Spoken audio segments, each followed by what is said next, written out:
নির্জন রাহুলকে চিনে না এমন মানুষ খুবই কম আছে। তার একটি নাটক দেখার জন্য মানুষ মাসকে মাস অপেক্ষা করে থাকে। নিঃসন্দেহে তুই ঠিক কথা বলেছিস। আর তার নাটকের জন্য সবাই অপেক্ষা করে থাকার কারণই হচ্ছে তার নাটক, কারণ তার নাটকে কখনো কেউ বোরিং ফিল করে না। তার নাটকের মধ্যে যেমন আছে ভালোবাসা তেমন আছে অ্যাকশন। হ্যাঁ,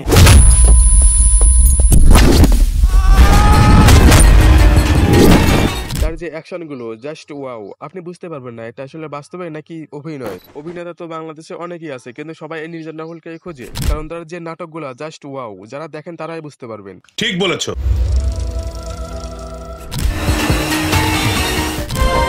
2025 সালে নির্জন রাহুলের নতুন নাটক আসতেছে। নাটকের নাম দ্য সার্কেল অফ লাভ। নাটকটি থাকছে অসাধারণ। নাটকের মধ্যে রয়েছে যেমন ভালোবাসা তেমন অ্যাকশন। নাটকের মধ্যে নায়িকার স্মৃতি হারিয়ে যায়, এবার নির্জন রাহুলকে চিনতে পারে না, আর নির্জন রাহুলের নাম তখন থাকে বিবেক। আমি বিবেক। আমি কি তুমি চিনি? নাটকটিকে সুন্দরময় করার জন্য নির্জন রাহুলের নাম পরিবর্তন করে দেওয়া হয়। A few moments later. যেমন তার পপুলার নাটকের মধ্যে একটি আছে ইন্দ্রজাল, যেখানে বোঝানো হয়েছে টাকায় সবকিছু, টাকার জন্য কাছের মানুষরা বেইমানি করে, আবার ওই টাকার জন্য সম্মান হারায়, আবার ওই টাকার জন্য সম্মান আসে, মানে সকল কিছু বাস্তবতা ধরে তুলেছে এক নাটকের ভিতর। যেমন তার অভিনয় তেমন তার স্টাইল, মানে মারাত্মক। কথা সত্য। নির্জন রাহুলের নাটক এমন তো নয় যে 2 দিন পর পর আসে। তার একটি নাটক পাওয়ার জন্য মাসকে মাস অপেক্ষা করে থাকতে হয়। তার যে ফ্যান্স গুলো আছে তারা মাসকে মাস অপেক্ষা করে থাকে তার একটি নাটকের জন্য।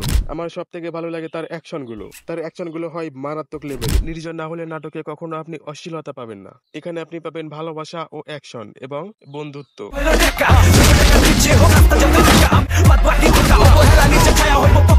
নির্জন রাহুলের নাটক কে কে পছন্দ করেন সবাই একটু কমেন্ট বক্সে বলে যাবেন। তো দেখা হচ্ছে পরবর্তী ভিডিওতে। ধন্যবাদ। আরে আমি